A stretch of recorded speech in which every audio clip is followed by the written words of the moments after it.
who's up first? I guess it's Mr. Ohlke, is it? Mr. Yes. Ohlke, and then Mr. Is it Rogers? I mean, Hodges. Hodges. Mr. Hodges. Hodges. Sorry, wrong one. Okay, that's right. I was close. Not quite, not quite, but close. So, Mark, you're okay with sharing your screen and everything to do the PowerPoint? Yeah, we'll give it a go. Okay. It should be okay. You might have done one or two of these meetings? Yeah, I've done a few in the city of Kingston. I had a 3-hour-long public meeting last month, I guess. So hopefully this won't be that long. Hi, Mark. How are you? Good. Yourself? You? Yeah, you too. Looks like you might be in the basement too, Mark. Yeah, this is kind of the way to get some peace, but I don't know. We'll see. I apologize in advance for any yelling or screaming from the kids. So. And that's why I come to this office to work every day, because that's exactly what would happen at my house. Yeah. I'm kind of 50-50 at this point between office and at home. So depending on the childcare situation any given day. So it's been interesting. So. Okay, so we're just waiting for Mr. Maybe to log on. Once we have Mr. Maybe, we will have quorum and we can move forward.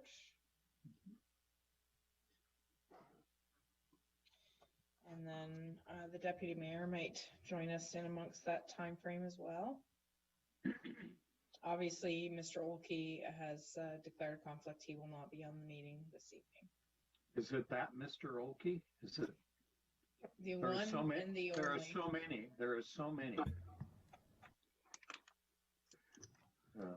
He's probably watching. Somehow, Brian Maybe is Brock Garrell. Everybody drew the lucky card. That's interesting. That is interesting.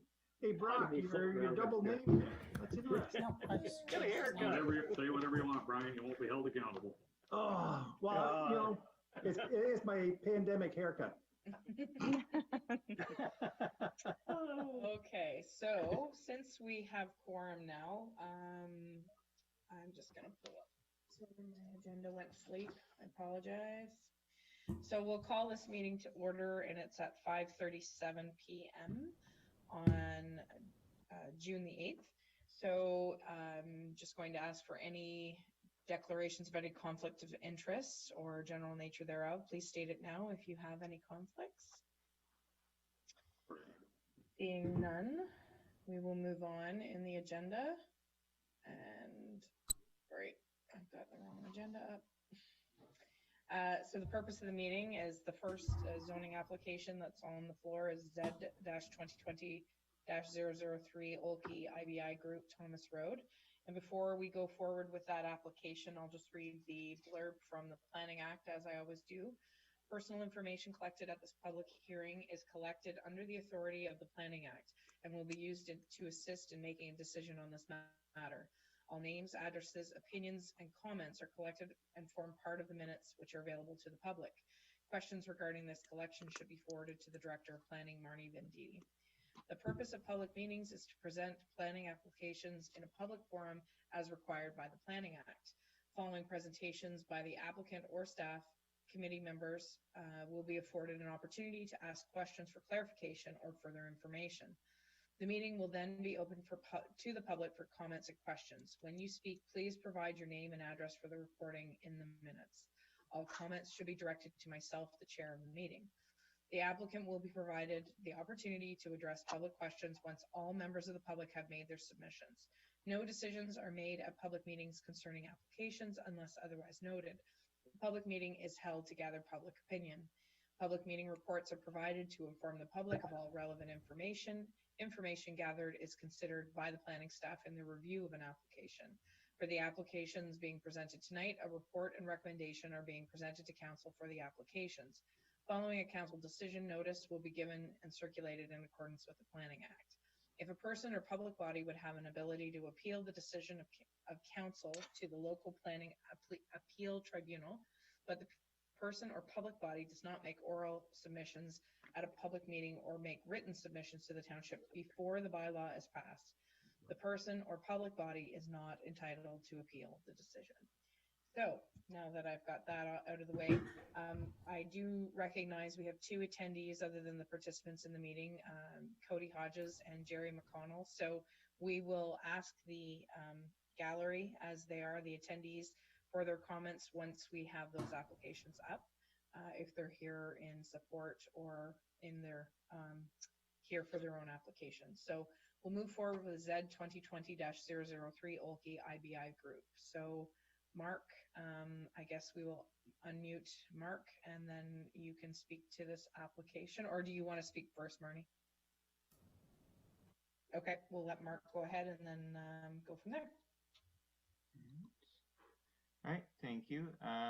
Let me just switched over. So I'm going to share my screen and I'll walk you through a brief slide show, and then we can answer any questions you may have. So as noted, this is a statutory public meeting for a zoning bylaw amendment for 90 Thomas Road. The purpose of the zoning amendment is to allow the existing lot, which is a rural parcel, to be developed as a single detached dwelling, allow future development of small agricultural buildings, and also through the zoning amendment to implement the official plan for the property by zoning a water course on the property as floodplain. The subject property is located on the south side of Thomas Road, just west of Highway 15, north of Sealy's Bay. It's a fairly large parcel. To the immediate west, you can see on the screen, there's a bedrock quarry. It's underneath the label. It's a small, very kind of long-standing quarry that is minimally used. There are also aggregate resources to the east, on the east side of Highway 15. And otherwise, the area is fairly rural with agricultural uses and some limited rural residential as well. The site itself is at 75 hectares. It's at 425 meters of frontage on Thomas Road, and the lot's are 1.5 kilometers deep. And accesses from Thomas Road. And the existing use is agricultural. The owner has a few small beehives on the property right now, which you can see in the image. And then there's a tiled field as well. And then the remainder is forest or naturalized areas.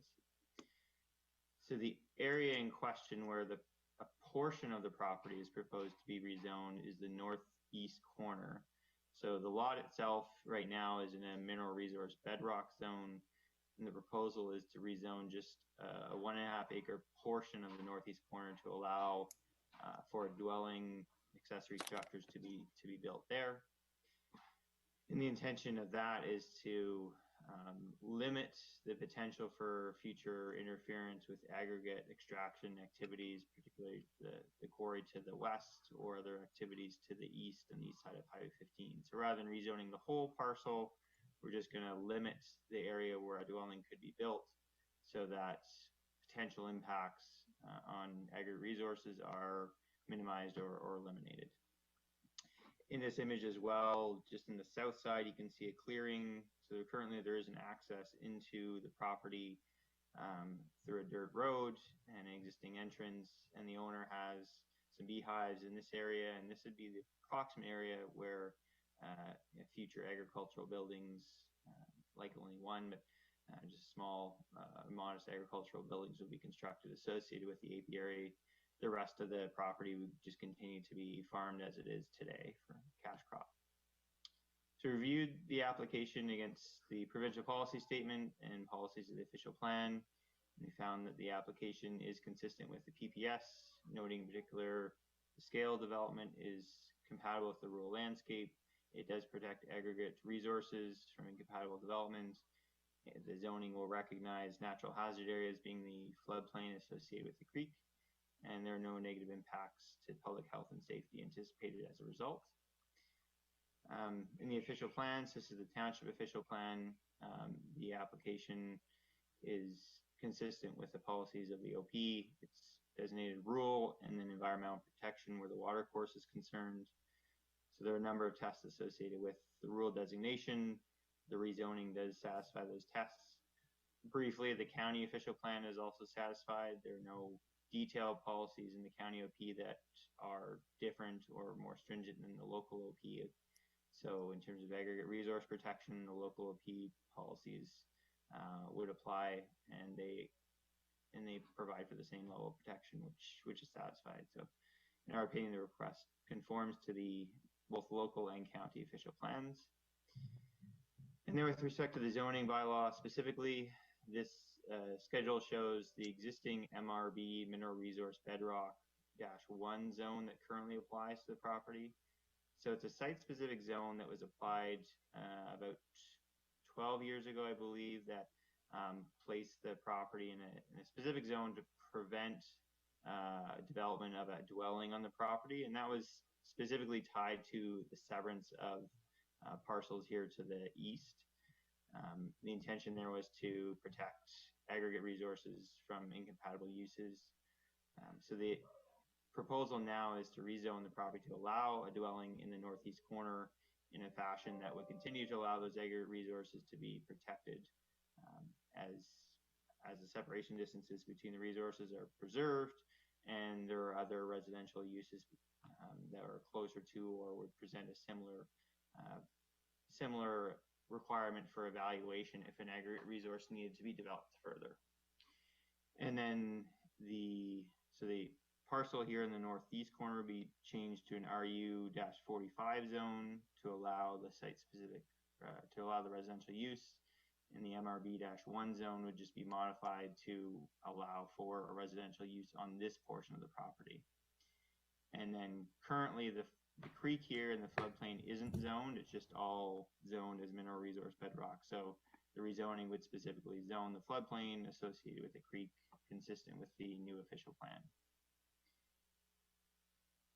So as I noted, the justification for allowing the residential dwelling with respect to the aggregate resources is that on the whole, there would be no or limited potential for impact on aggregate resources in the area. The adjacent quarry to the west is very small scale. The owner has spoken with the operator and very limited use. There's not much resource left to be extracted at any kind of economic scale. The property itself associated with the quarry is also quite small, so the ability to expand it is also very limited. And there are also a number of other residential dwellings or residences in the area. And so the principle is that if you have other residences close by or between the subject property and another aggregate resource, if the aggregate resource needs to be extracted or expanded upon, the presence of these other existing dwellings would already require the aggregate resource to make sure it doesn't have a negative impact. So the addition of one additional dwelling in the area isn't or wouldn't constitute a new barrier to extracting those resources.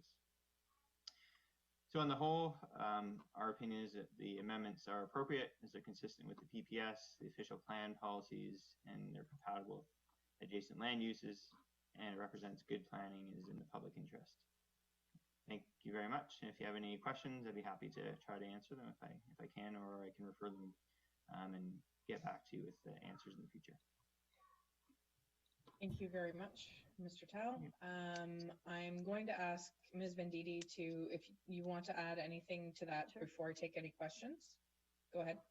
Thanks, through your worship. Notice for this meeting was provided in accordance with the Planning Act. So mail was sent out to all landowners within 120 meters of the property, and signage was posted on the property. In response to the advertisement, we did receive one letter of support for the application. Staff have reviewed the application, and there is a recommendation on council's agenda this evening. We have no concerns with the application and happy to answer any questions. Perfect. Councillor Foti, I'll recognize you first, and then Councillor Garrell. Thank you. Through you to Mr. Tao. I gather the footprint, the resource pits leave, distance isn't an issue in this case, right? Like there's a number of pits around, and I'm reading what was presented to us as far as the 300-meter setback. That doesn't really apply other than to that one small pit you referred to? Through you, Mr. Chair, yeah. So there's the quarry to the immediate west, and then there are a number of there are a number of designated lands in the area, and they would fall within the 300-meter radius. But because of the existing residential in the area already, the introduction of an additional dwelling isn't anticipated to result in any further kind of requirements or restrictions on being able to access or extract any of those resources. So the official plan policies have a test that says if a new sensitive use such as residential is proposed in proximity to an aggregate resource, essentially you must demonstrate that that new use isn't going to prohibit the economic extraction of the resource. So because of the existing residential in the area, that was our opinion, was that one new additional residence isn't going to rise to the level of creating a new test or a new challenge to be able to extract the resource. Go ahead, follow up. Just to follow up on a different topic, with most aggregate pits, is water going to be an issue here, like drilling a well, or is there a good water table not that deep? Or do you know? Yeah, through you, Madam Chair. That I'm not aware of. We haven't, the owners own the property for a few years now, and from what we understand, there aren't any known well water issues in the area. There are pits in the Sealy's Bay area that I believe do go below the water table, but I'm not aware of any well water issues in this area. Well, okay, thank you. I suspect this won't be a problem either, given the proximity of the two closest neighbors there. I don't know that there's water issues there, but I suspect not. I know that, yeah, I'm sure has checked into this a lot further than I would. Thank you. Yeah. Thanks. I will recognize Councillor Garrell.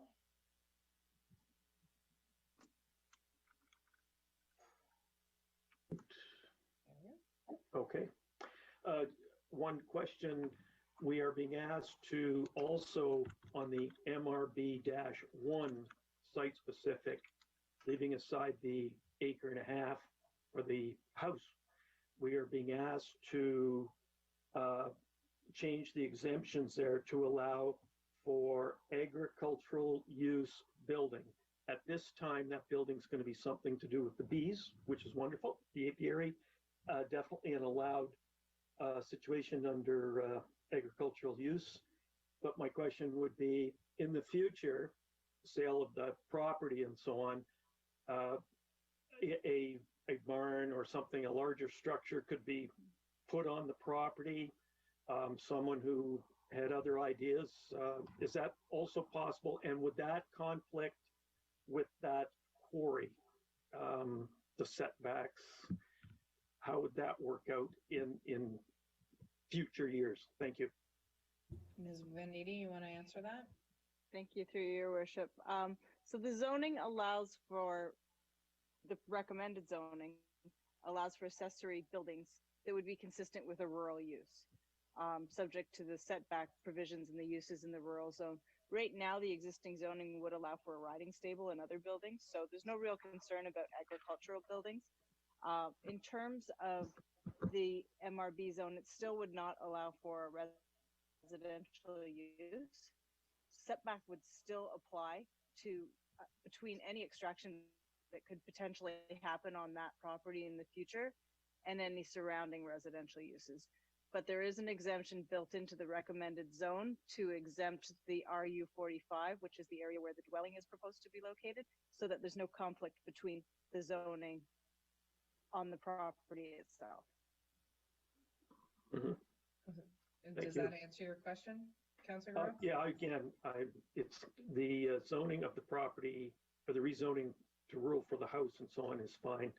I was thinking of the property. It looks like it's heavily wooded, and I just wondered, a future buyer, a future owner of that property, they would also be able to, because we are going to redesignate the use for specifically our MRB-1 later this evening. So it would allow different types of buildings, agricultural use buildings, to be put on that property. As long as they met all the setbacks and regular expectations, I think. I think that's a good thing. Thank you. Okay. Thank you. Any further questions in regards to this application? Mr. Maybe? Thank you, Worshipman, through you. It's good to see that we're going to get some more tax dollars out of this piece of property. It is well suited for that, so I'm glad to see that it's moving forward. And in saying that, this applicant has been before, council before, to actually get something moving on this. So I'm quite happy to see that inroads have been made to ensure that the property can be utilized in its potential. And yes, the agricultural land could certainly suffice a maple syrup sap house too. So that would be cool. Thank you. Thank you, Councillor Maybe. Councillor Fody? Thank you, Your Worship. Through you, I can't help but respond to Councillor. Maybe you looking to franchise out, but my question I meant to ask at the start, I have a little conflicting on two different papers here. Is this application come under 2020-002 or 2020-003? Because I have one of each. I just think we need to clarify that before we pass it, that's all. In the agenda, it says 2020-003. Okay. Because I have papers here that were presented to us, and I have one of each. In the planning report, it's referred to as 002, and yet on the application report over here, it's referred to as 003. I just wanted that for clarification. Yeah, the planning report says 003. I'm not sure where you're seeing 002, Councillor Fody, just so that we can have it corrected. I can show it to you this way. It shows on the planning report here, and but it does show a 002 on there. Okay, we'll get that sorted, but it's probably just a clerical error, but it's a good catch just in case. Well, that's really why I mentioned it. I just don't want to see us pass something that turns out to be erroneous later. Fair enough. Okay, Ms. Venditti? Through your worship, just for clarification, it's 2020-003. 003. Okay, so we are discussing 2020-003. Further questions or queries in regards to this application for Mr. Tao? Madam Mayor? Seeing none, Correct, we will move. Sorry? Jerry McConnell is. Oh, I apologize. Yes. So, Mr. McConnell, would you like to speak to this? We're going to unmute your microphone, and if you'd like to speak for or against or ask any questions, you will have the opportunity to do so. Can we unmute him? There we go. Mr. McConnell, you're unmuted now. Hi. I have no issues with somebody buying the place and building a residence on it. I think it'd be good for the community and everybody involved. And that's it for me. Thank you. Wonderful. Thank you for your input, Mr. McConnell. And the other attendee, I believe, is there for his own application, which is next in line. So seeing that there's no other attendees in the gallery for this application, we will move forward. And so we will move forward with Z-2020-005, Hodges, 177 Warburton Road. And I will ask the planner to just introduce this, and then we'll ask Mr. Hodges to speak to his application. Go ahead. Thank you, through your worship. This is an application for zoning bylaw amendment to rezone a portion of the property from wrecking yard to agriculture. This zoning amendment would make the zoning consistent with the official plan, as well as allow the applicants the opportunity to expand the dwelling on the property that's currently a legal non-conforming use. So under the existing zoning that applies to the property, they would require committee of adjustment approval for any modifications to the structure going forward. So this application essentially brings the zoning in line to recognize the existing use of the property and make it consistent with the official plan. Notice was provided in accordance with the Planning Act, and there's been no response to any of the notifications that were sent out, and I'm happy to answer any questions.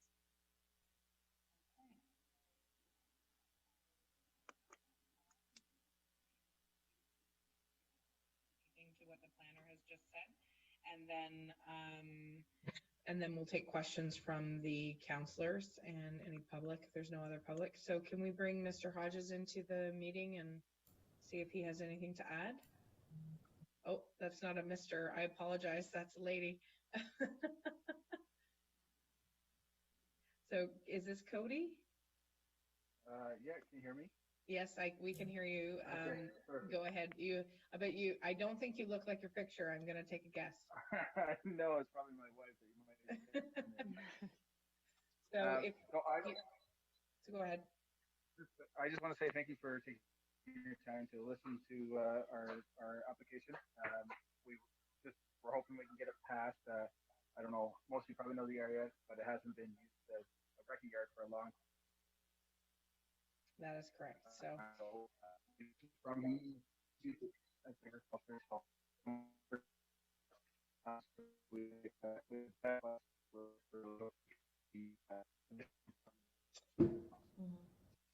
yeah.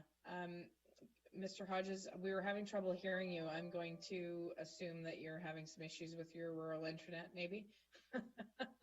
I think we're having some delays even here at the municipal office. So maybe what we'll do is we'll take the questions for now and see if we can hear him. And if not, then we might have to have him call in just to speak to his application.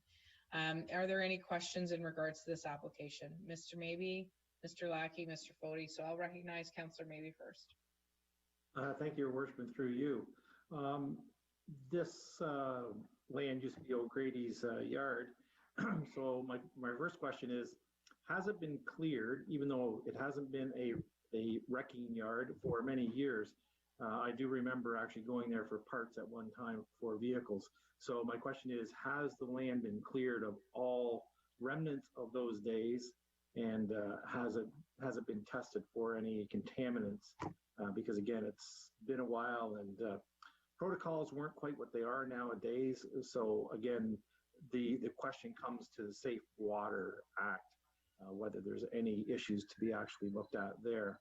And with that, I noticed that it does need a new septic bed to acquire for the building permit. So they would also be asking the same question. So if there's any answers to that, I would love to hear them. Thank you.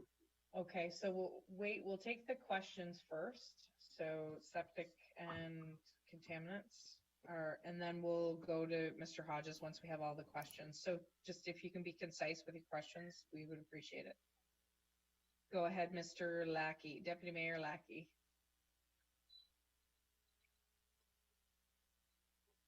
Thank you, Your Worship, and through you. I think some of that property goes through the pipeline on the back end. Not that it's very close, but did they have any comments? Because I didn't see them on the report. Ms. Venditti, I believe that the application did identify that it was there, but there wasn't any supporting or refuting documentation at that point. Through Your Worship, no, there were no comments received. That's fairly typical in the case where there's no significant new development proposed. So when it comes to the pipelines commenting, I can also address the question that Councillor maybe asked with respect to the environmental on the site.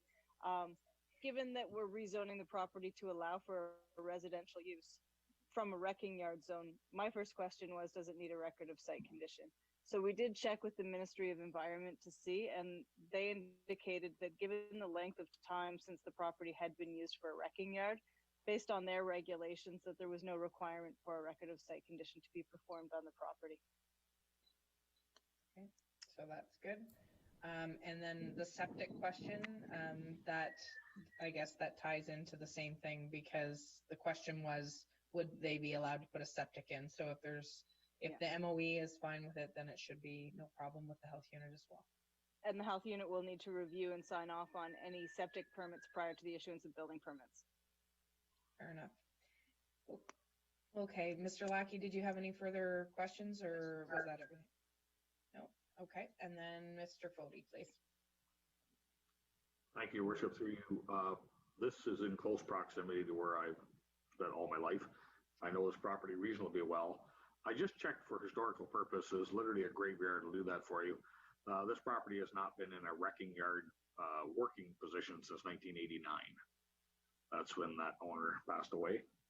And shortly thereafter, that property was sold. I believe the very first buyer at that time cleaned it all up. Scrap metal had a value at the time, and he brought in an outside company, and they dispersed everything there. and it's pretty much been in an agricultural state ever since. I visited these owners here a few days back. Their well, which I thought was still located in the front lawn, is, and it's fine and reasonably new, and they do intend to build a new septic based on what their application purposes are. But to me, this is a pretty straightforward proposition. Okay. Any further questions before we take comments from Mr. Hodges?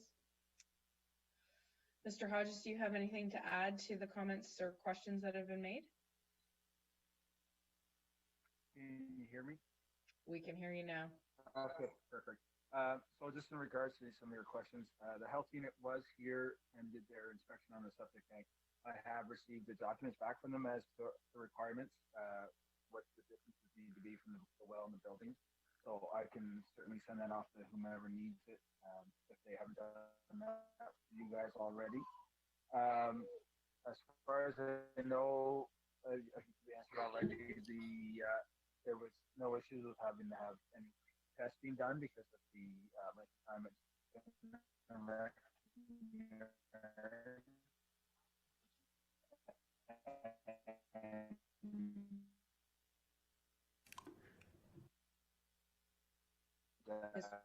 Mr. Hodges, I think we've lost you. You will find on that when you know what's right here.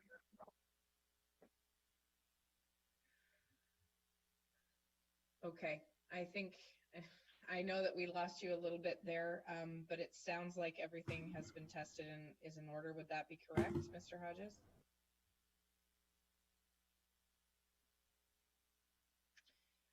Gotta love rural broadband.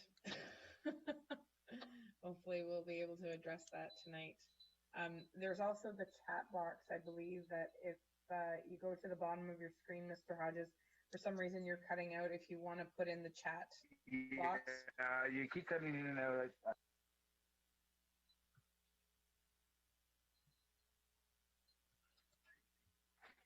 Okay, I'm just going to put, so I'm going to type in here. He's gone. I'm just going to put that we have no further questions. Madam Mayor, Yes? Mr. Hodges is gone. He's not. Oh, okie dokie. Well, not a perfect system, but this is the system that we have to work with right at the moment. Do you want to wait 2 minutes to see if he calls in, just in case? Maybe.